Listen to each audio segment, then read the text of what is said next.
د سوات د شنو غرونو تر سیوري لاندې په یوه واړه کلي کې یو سړی اوسېده چې نوم یې رحمت خان و. خلک به ورته رحمت نه بلکې په پټه به یې لالچي خان ویل، ځکه چې هغه سړی هیڅکله په لږ قانع نه و. که به یې یو بوجي غنم درلودل نو د 2 حوض به یې کول، که به یې 10 روپۍ پیدا کړې نو د 100 خیال به یې ورسره و.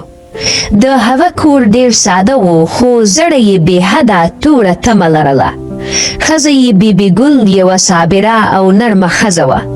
تل به یې ویل خان صاحب، انسان چې په خپل نصیب راضي شي الله تعالی نور هم ورکوي. خو رحمت خان به تل په قهر جواب ورکول. خبرې د غریبو لپاره دي. زه غواړم شتمن شم، داسې شتمن چې ټول کلي مې نوم واخلي. یوه ورځ رحمت خان بازار ته ولاړ.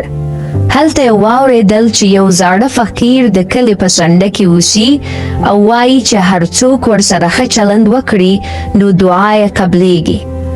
رحمت خان په زړه کې وویل که زه دغه فقیر خوشحاله کړم شاید زما قسمت بدل شي. هغه د لږو خولو سره فقیر ته ولاړ. فقیر سپین زیري سړی و، سترګې یې له حکمت ډکې وې. فقیر ورته موسکی شو. زویه چی غواړې؟ رحمت خان بې له شرمه وویل زه شتمني غواړم، ډېرې پیسې، ډېر زر. فقیر لږه شیبه چوپ شو، بیا یې وویل زه تا ته 3 هیلې درکوم، خو یاد ولره چې هره هیله دې د زړه له پاکوالي سره تړلې ده. رحمت خان ډیر خوشحاله شو. هغه فکر وکړ چې اوس به یې ژوند بدل شي. کور ته چې ورسېد ښځې یې وپوښتل خان صاحب چی وشول؟ هغه په غرور وویل موږ به سبا شتمن شو. هغه وویل زما لومړی هیله دا ده چې زما کور له سرو زرو ډک شي. ناڅاپه د کور دننه هر څه په سرو زرو واوښتل. دیوالونه، کټ، لوښي، هر څه طلا شول. بیبي ګل حیرانه شوه خو خوشحاله نه وه. هغه وویل خان صاحب دا خو ښه ده خو که ډوډۍ هم طلا شي موږ به چی وخورو؟ رحمت خان وخندل خو لږ وروسته پوه شو چې رښتیا ده. کله چې ډوډۍ راوایستله هغه هم په سرو زرو بدله شوه. اوبه یې وڅښلې، هغه هم طلا شوې. هغه په ویره شو دا ما څه وکړل؟ رحمت خان په بیړه وویل زما دویمه هیله دا ده چې هر څه بیرته عادي شي. ناڅاپه هر څه عادي شول. هغه ساه واخیسته خو په زړه کې یې لا هم تمه ژوندي وه. هغه په ځان کې وویل زه باید داسې هیله وکړم چې هیڅ تاوان ونه لري. هغه شپه هغه خوب ولید. په خوب کې یو تور سیوری ورته وویل رحمت خانه ته مو انسان رونده دوي که 3 هیله دې هم د حرص لپاره وکاروې نو د قسمت سزا به در باندې راشي. دا خو یوازې خوب وه.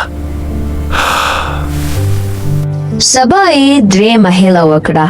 زه غواړم چې د کلي تر ټولو شتمن او ځواکمن سړی شم، داسې چې ټول خلک مې اطاعت وکړي. ناڅاپه هغه ځان په یوه لوی ماڼۍ کې ولید.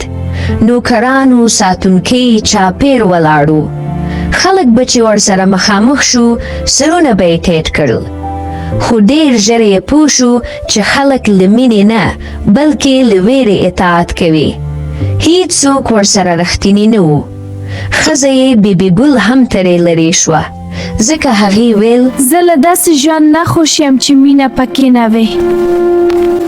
رحمت خان یوازې پاتې شو که څه هم شتمن و. یوه ورځ سخت طوفان راغی. د هغه لویه ماڼۍ ولړزېده. خلک چې مخکې به ترې ویرېدل اوس یې مرسته ونه کړه. رحمت خان نارې کړې مرسته وکړئ، خو هیڅوک رانغلل ځکه چې هغه هیڅکله له چا سره مرسته نه وکړې. ناڅاپه هغه تور سیوری بیا راښکاره شو. رحمت خانه دا د قسمت سزا ده. تا شتمني وغوسته خو مینه دې له لاسه ورکړه.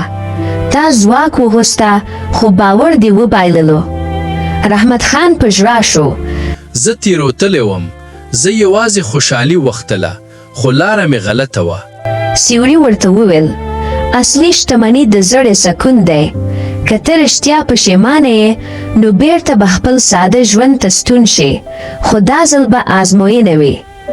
ناڅاپه هغه بیرته خپل زاړه کور ته ستون شو. ماڼۍ ورکه شوه، نوکران ورک شول، یوازې بیبي ګل یې مخې ته ولاړه وه. هغې وویل خان صاحب ته بدل شوی یې. هو، زه اوس پوه شوم چې تمه انسان بربادوي. له هماغې ورځې وروسته رحمت خان کار پیل کړ. په حلاله مزدوري یې غټه کوله.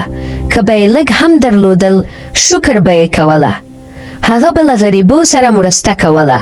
خلک به چې اوس یې نوم اخیست په مینه به یې ویل رحمت خان اوس رښتیايي رحمت دی.